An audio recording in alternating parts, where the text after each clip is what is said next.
Yes? Liesl. Well, dear Ramsay, you are looking a little pale.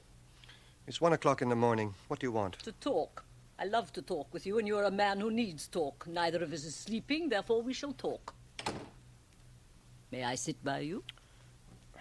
If I were an English lady or somebody's mother, I suppose I should begin by saying, now, what is the matter? But that is just rhetoric. The matter is, you saw me with Faustina this afternoon. Oh, yes, I saw you in the looking-glass, so?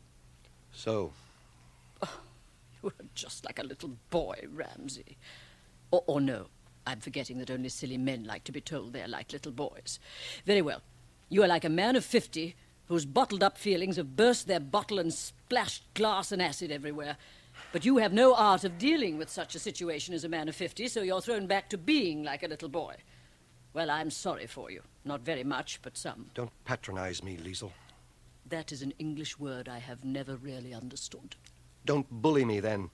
Don't know best. Don't be the sophisticated European, magic show gypsy, the wonderfully intuitive woman. Don't belittle the feelings of a poor brute who doesn't know any better than to think in terms of decency and honor, and not taking advantage of people who may not know what they're doing. You mean Faustina? Oh, Ramsay. She is such a wonderful creature, but in a way you don't begin to grasp. She isn't one of your North American girls. She is of the earth, and her body is her shop and her temple, and whatever her body tells her is all of the law and the prophets. You talk as if you thought you were God. I beg your pardon, that is your privilege, you pseudo-cynical old pussycat, watching life from the sidelines and knowing where all the players go wrong. Life is a spectator sport to you. Now you've taken a tumble and found yourself in the middle of the fight, and you're whimpering because it is rough. Liesl, I'm too tired and sick to wrangle. But let me tell you this, and you may laugh as loud and long as you please and babble it to everybody you know, because that is your professed way of dealing with confidences. I loved Faustina. But you don't love her now because of what you saw this afternoon. Oh, night, oh, saint. You loved her, but you never gave her a gift or paid her a compliment or asked her to eat with you or tried to give her what Faustina understands as love, a sweet convulsion shared with an interesting partner. Liesl, I am 50 and I have a wooden leg and only part of one arm. Is that interesting for Faustina? Yes, anything is for Faustina. You don't know her, but far worse, you don't know yourself. You're not so very bad, Ramsay. Thank you. Oh, what dignity. Is that the way to accept a compliment from a lady? I tell him that he's not so very bad, and he ruffles up like an old maid and makes a sour face. I must do better. You are a fascinating old fellow. How's that? If you said what you came to say, I should like to go to bed now. Yes, I see you've taken off your wooden leg and stood it in the corner. Well, I should like to go to bed now, too. Shall we go to bed together? What? Well, do not look as if it were out of the question. You are 50 and not all there. I am as grotesque a woman as you're likely to meet. Wouldn't it have an unusual savor? I think you'd better leave now. Oh, you wanted to be like Venus and Adonis. Let go. I am to drag you into my arms and crush out your boyish modesty. Go. Don't do that. A little kiss, my Adonis. I said don't do that. Let go. Oh, so you want to play rough, do you? Liesl, put down that leg. I'll put it down right enough. I'll put it down right there. Ow. How dare you? Easily. You tore my pajamas. Attack a one-legged man with his own wooden leg. That's not fighting fairly. I don't fight fairly. I leave that to decent, masculine fools like you. Ow! Give me that. Now. Give it. Now, who has the upper hand? Or leg, as the case is? You wouldn't hit me. Get out. You wouldn't strike a woman. Get out, I'm warning you. You wouldn't dare hit me with that leg. All right. You don't like the leg? How about a fist? Ah! Ah! Oh! So much for masculine decency. Dear God. Dear God. Did I do that?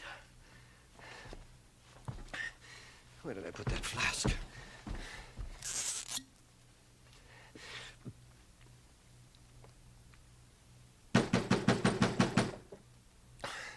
What do you want? Senor, this honeymoon. Oh, very well for you, senor. But please do remember there are those below who are not so young. If you please, senor. Lo siento, senor. Muy bien, senor. Comprendo. Es bastante. Honeymoon, indeed. Honeymoon. Denise? You will be so kind as to allow me to recover my key. Of course, Signora. Thank you so much. You are much stronger than you look. So are you. May I offer you a drink? Thank you. Ah, What is it? my lip is cut. Oh. Sit down. I'll put something on those bruises. Here you are. Hold that against your lip. Oh, Feel good? better. How is your shin? I feel better than I've felt in a very long time. Good. That is what I came to make you feel. Indeed. I thought you came to seduce me. That seems to be your hobby. Anybody and anything. Do you often get beaten up? What a fool you are. It was only a way of trying to tell you something. Not that you love me, I hope. I've believed some strange things in my time, but that would test me pretty severely. No, I wanted to tell you that you are human like other people. Have I denied it? Listen, Ramsay, for the past 3 weeks you've been telling me the story of your life with great emotional detail. You make yourself responsible for other people's troubles. A poor mad woman, this big sugar man, his wife, Leola, what a name. And never admit it's damned good of you. That is not very human. You're a decent chap to everybody except one special somebody, and that is Dunstan Ramsay. I wasn't brought up to blow a trumpet if I happen to do something for somebody. Upbringing, so. Calvinism? I'm a Swiss, Ramsay, and I know Calvinism as well as you do. It is a cruel way of life. But even Calvinism can be endured if you'll make some compromise with yourself. But you, there's a whole great piece of your life that is unlived, denied, set aside. That is why at 50 you can't bear it any longer and fly all to pieces and pour out your heart to the first really intelligent woman you've met. Me, that's to say. And get into a schoolboy yearning for a girl who was as far from you as if she lived on the moon. This is the revenge of the unlived life, Ramsay. Suddenly it makes a fool of you. You should take a look at this side of your life you've not lived. Now, don't wriggle and snuffle and try to protest. I don't mean you should have secret drunken weeks and a widow in a lacy flat who expects you every Thursday like some suburban ruffian. You're a lot more than that. But every man has a devil. And a man of unusual quality like yourself, Ramsay, has an unusual devil. You must get to know your personal devil. Why don't you just for once do something inexplicable, irrational, at the devil's bidding, and just for the hell of it? Here you are, nearer your death than your birth, and you still have to make a real life. Who are you? Where do you fit into poetry and myth? Do you know who I think you are, Ramsay? Who? I think you're fifth business. I don't know what that is. Well, in opera, you must have a prima donna, always the heroine, and a tenor, who always plays the lover to her, and then you must have a contralto, who is a rival to the soprano, and a basso, who is the villain. So far, so good. But you cannot make a plot work without another man, usually a baritone, and he is called in the profession fifth business. You must have fifth business because he is the one who knows the secret of the hero's birth or comes to the assistance of the heroine when she thinks all is lost, or may even be the cause of somebody's death, if that's part of the plot. The prima donna and the tenor, the contralto and the basso get all the best music and do all the spectacular things, but you cannot manage the plot without fifth business. Are you fifth business? You had better find out. Liesl. Yes? You talk too much.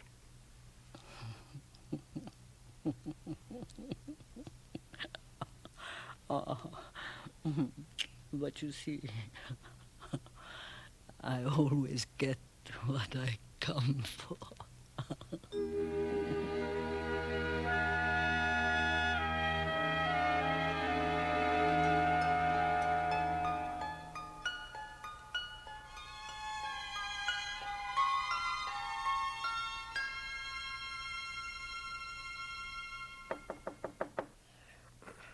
Yes? Who is it?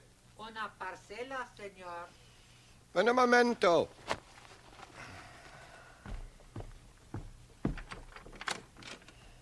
¿Para mí? Sí, señor. Número 103. Mira. Sí, sí. Gracias. Gracias. What is it? It's a bunch of flowers and a note. Forgive my ill manners of last night. Love conquers all, and youth must be served. May you know 100 years of happy nights.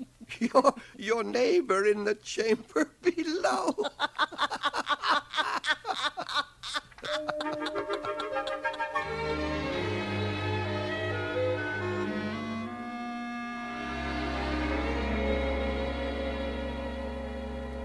I didn't ask to be born. I owe the woman nothing. In fact, I was driven from home by her reputation. Then look at it this way. If it weren't for that, you would never have become the great Eisengrim. You'd probably be a Baptist minister in rural Ontario. That's a ridiculous argument, not to say insulting. Nevertheless, Ramsay's point is a good one. I suggest that you sign a banker's order for a sum to be paid monthly to Ramsay's account. But it's not fair, Liesel. I owe the woman nothing. Oh, fair. Where's your sense of irony? It seems to me to be highly appropriate that the royalties from your fictional autobiography should help to maintain your real-life mother.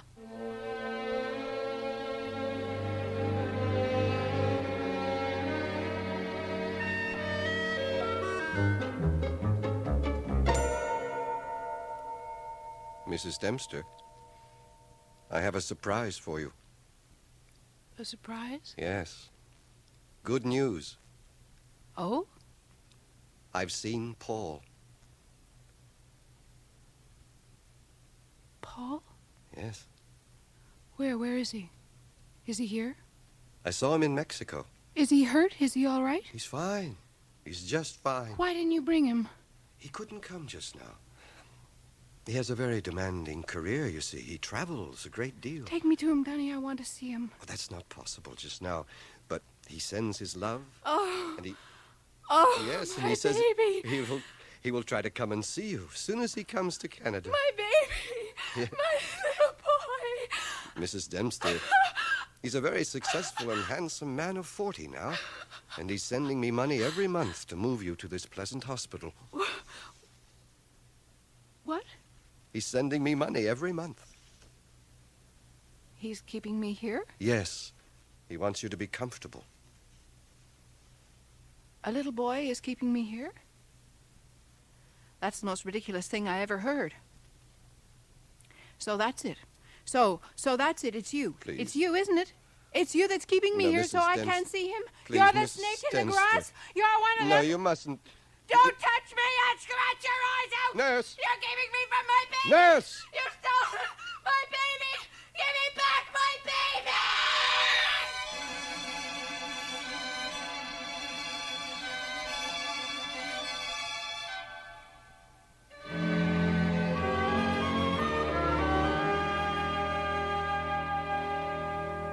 An incredible woman, Donnie. I know you'd like her. She has a really masculine mind. In what way? Well, she thinks like a politician. She has this idea that I'd make a really fine lieutenant governor. But Ontario already has a lieutenant governor. Well, that's what I mean, you see. That's why I say she has a masculine mind. She thinks ahead. You have to plan ahead, you know, for a position like that. And Denise says now's the time to start working on it. What do you think of the idea? You know, I think it might be just what I need. Well, I've always been a devotee of the crown, you know that. And it takes someone with that interest to fill a ceremonial post like that. And Denise has shown me that I might even be able to give it larger dimensions. New dimensions? Well, it's by no means a purely ceremonial post. It can be the Crown's way of guarding against politicians who forget that they were elected to serve the people and not exploit them. She seems to have informed herself thoroughly on the subject. Did she mention that the Lieutenant Governor must have a wife? Oh, I did that. And what did she say? She said, I can't help you there. You're on your own as far as that goes. You know, Dunny, she's been so busy fighting women's causes, divorce laws, equal rights, that sort of thing, that she's almost forgotten she's a woman herself. And a damned attractive one at that. So you reminded her? I certainly did. You know, it wasn't easy. I told her how attracted I was to her. But she doesn't want to endanger my career. How could she do that? Well, you see, she's been married before. When she was just a kid of 20, it was a mistake, and she divorced him. I see. It would make it difficult for a Lieutenant Governor to be married to a divorcee. Oh, come, Dunny. Queen Victoria's dead. King George is dead. Divorce doesn't mean what it used to. Nowadays, people recognize the divorce is necessary, even humane in many cases. Were you able to convince her? No, not yet.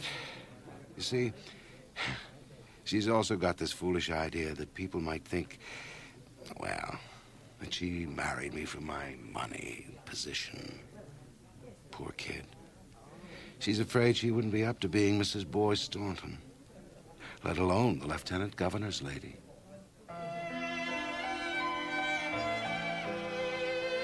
As a wedding, it was neither a religious ceremony nor a merrymaking. It's best described as a function. Everybody of importance was there, and by clever work on Denise's part, quite a few cabinet ministers from Ottawa were present.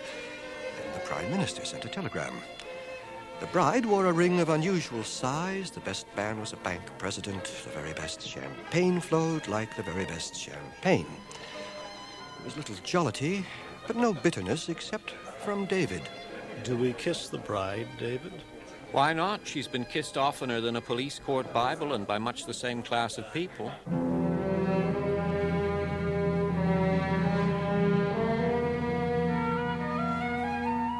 Denise had the normal dislike of a woman for the friends her husband has made before he married her, but I felt she was more than usually severe in my case. She'd found out about my interest in saints. The whole notion of saints was repugnant to her. In her eyes, I was on the level with people who believed in teacup reading or social credit. So although I was asked to dinner now and then, when the other guests were people who had to be worked off for some tiresome reason, I was no longer an intimate of the household. Boy tried to smooth things over by occasionally asking me to lunch at his club. Well, Dunny, I see your new book got mixed notices. Yes. Not every critic cares for my approach to the psychology of myth and legend. Oh, you'll never learn, will you, Dunny? I'm not positive I know what you mean. Well, isn't it time you gave up that nonsense? I mean, isn't it time a man of your intelligence stopped encouraging superstition? Did you read the book? No, I didn't. And isn't it time you stopped criticizing what you know nothing about? I'm sorry. I guess I can't stand stuff like that because I'm an atheist. I'm not surprised. You created a god in your own image, and when you found out he was no good, you abolished him. It's a quite common form of psychological suicide. Please, Dunny, don't nag me. I feel rotten. I've done just about everything I ever planned to, and everybody thinks I'm a success. And, of course, I have Denise now to keep me up to the mark, which is lucky. I mean, damn lucky. Don't imagine I don't feel it. But sometimes I wish I could just get into a car and drive away from the whole damn thing. A truly mythological wish. I'll save you the trouble of reading my book to find out what it means. You want to pass into oblivion with your armor on, like King Arthur. But modern medical science is too clever to allow it. You must grow old, boy. You'll have to find out what age means and how to be old. You must do that, or be wretched. Whom the gods hate, they keep forever young. Well, that's the most lunatic, defeatist nonsense I've ever heard in my life. Would you have some brandy with your coffee? Mr. Ramsey, I'm sorry to have to tell you that Mrs. Dempster has had a serious heart seizure, and the doctor is expecting another within a few hours. If you'd like to see her again, you should come at once.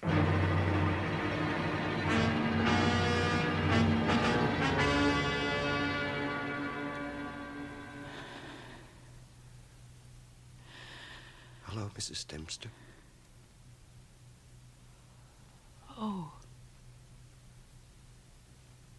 Are you Dunstable Ramsey? Yes. Yes, I'm Dunny. Oh. I thought he was a boy.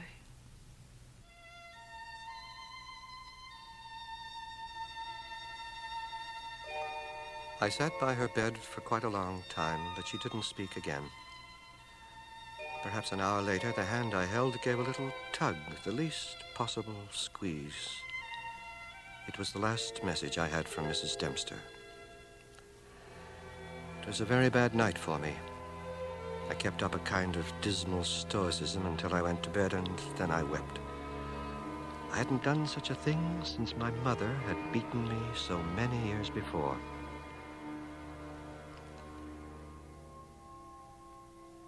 The next day, I went to the undertaker's. Dempster. Yes. Just step into room C. There she was, not looking very much like herself, for the embalmer had been generous with the rouge. Nor can I say that she looked younger or at peace, which are the two conventional comments. She just looked like a small, elderly woman, ready for burial. I knelt and prayed silently for the repose of the soul of Mary Dempster. Then I did an odd thing that I almost fear to record. Saints, according to tradition, give off a sweet odor when they are dead. In many instances, it has been likened to the scent of violets. So, I bent over the head of Mary Dempster and sniffed for this true odor of sanctity. Pleasant scent, isn't it? You smell it, too? Chanel number 5. We always use it when nothing is supplied by the relatives. And perhaps you have noticed that we have padded your mother's bosom just a little. She had lost something there during the last illness, and when the figure is reclining, it gives a rather wasted effect. She was not my mother. Oh, I'm so sorry. Your aunt? No, neither mother nor aunt.